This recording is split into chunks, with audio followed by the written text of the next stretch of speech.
Bonjour à tous, dernier épisode de Demain nous appartient. Notre actualité du jour pour te rassurer. Demain nous appartient. Spoiler, nouveau. Une nouvelle affaire concerne le meurtre d'Alban. Dans les prochains épisodes de Demain nous appartient sur TF1, en mars 2024, Mona se démarque à nouveau alors qu'elle tente de découvrir ce que fait Nathan. Leur duo continue d'attirer des adeptes dans leur série télévisée sur leur propre chaîne. Récemment, Nathan, Ader Gabelet, affichait sa forte amitié avec Mona. Catherine Benguigui, tombée malade dans la cuisine du Spoon et donc hospitalisée à Saint-Clair.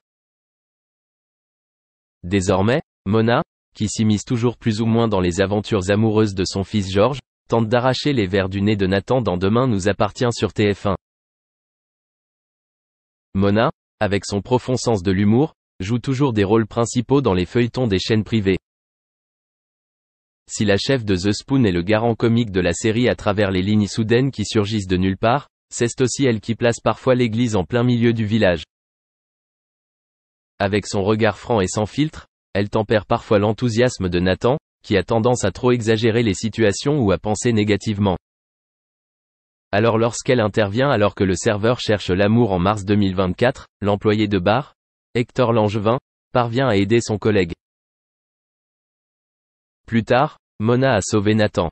Si le contexte de cette action est pour l'heure inconnu, il est probable que la mère de Georges cherche à sauver la relation naissante de son fils Bruno.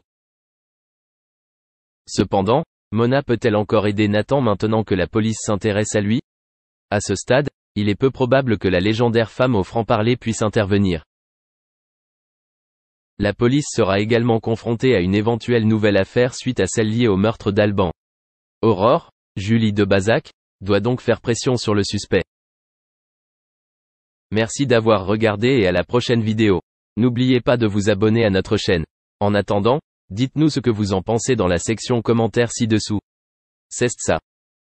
Encore une preuve de la confiance qu'a France 2 en son animateur vedette, en voilà une de plus. Cyril Ferraud vient de se voir confier les rênes de l'émission Spectaculaire, aux côtés de Jean-Marc Généreux. Ce dernier, qui était juré de Danse avec les stars, a présenté l'émission tout seul l'an dernier, mais ses audiences ont été jugées décevantes.